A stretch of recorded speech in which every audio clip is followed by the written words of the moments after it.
2019 పోయింది చూడండి. అప్పటి నుంచి ఇప్పటి వరకు పోరాడుతూనే సో ఇంత క్లియర్ గా అన్ని డాక్యుమెంట్స్ ఉన్నాయి, అన్ని ఆధారాలు ఉన్నాయి, అయినప్పటికీ కూడా ఊరలు కానీ ఇట్లా చాలా మంది అభాగ్యులని అండదండ లేని వాళ్ళని లేకపోతే డబ్బులు ఇవ్వకుండా ఉండేటోళ్ళని పేదవాళ్ళందరూ కూడా ఇబ్బందులకు గురి చేసి వాళ్ళకి ఇప్పటిదాకా కూడా ప్యాకేజీలు ఇవ్వాలి.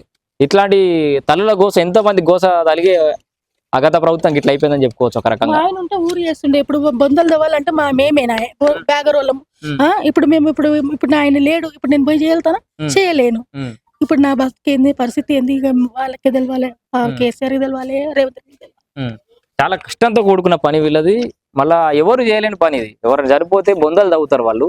అట్లాంటిది ఇంటికి మగ దిక్కు లేకుండా అండి ఇప్పుడు అవే పరిస్థితి ఉండదు. ఇప్పుడు బతుకు తెరువుకు ఏమైనా హైదరాబాద్ పోయి ఇళ్ళ పని చేసుకుందామంటేనేమో ఊర్లే ఉంటలేమని చెప్పేసి మళ్ళీ ప్యాకేజ్ చేయడమో అది కొంత బాధ. ప్యాకేజీ వచ్చి మళ్ళీ మరిపోయిందని అంటుంది. మరి ప్యాకేజీ మీద ఎక్కడుంది, ఎందుకు ఇవ్వట్లేదు? మరి స్థానిక ప్రజాప్రతినిధులు ఈమెకు ఏం హెల్ప్ చేయాలంటే కనబడుతుంది. ఎవరు మీ సర్పంచులు కానీ వాళ్ళు వీళ్ళు ఎవరు ఏం హెల్ప్ చేయలేదు. వాళ్ళు చేస్తా అంటున్నారు, వాళ్ళు కూడా చేస్తా అంటున్నారు. సో ఇప్పుడు మరి ఇవన్నీ కాగితాలు పట్టుకుని ఎడి తిరుగుతున్నావా? ఎవరైనా వచ్చి ఇస్తారేమో అని తిరుగుతున్నావా? పోయినా ఆల్రెడీ అన్ని సబ్మిట్ చేసిన, మన ఎంఆర్ ఆఫీస్ పోయినా, సిద్దిపేట పోయినా, అన్ని పోయినా కూడా ఏం లేదు ఇప్పటిదాకా. అయితే చేస్తా వచ్చడం, రాసుకోవడం, పోవడం. ఒక ప్యాకేజ్ రావాలి, ఫ్లాట్ ఇల్లు అయితే ఇల్లు, ఫ్లాట్ అయితే ఫ్లాట్. ఇల్లు పెండింగ్, ఫ్లాట్ ప్యాకేజ్ ఉంది, 2 ఉన్నాయి.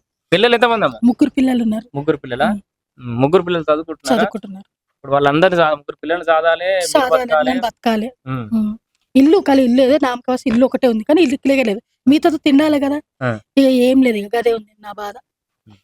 బతకడం అయితే కష్టంగా ఉంది. నా బతకైతే చిన్న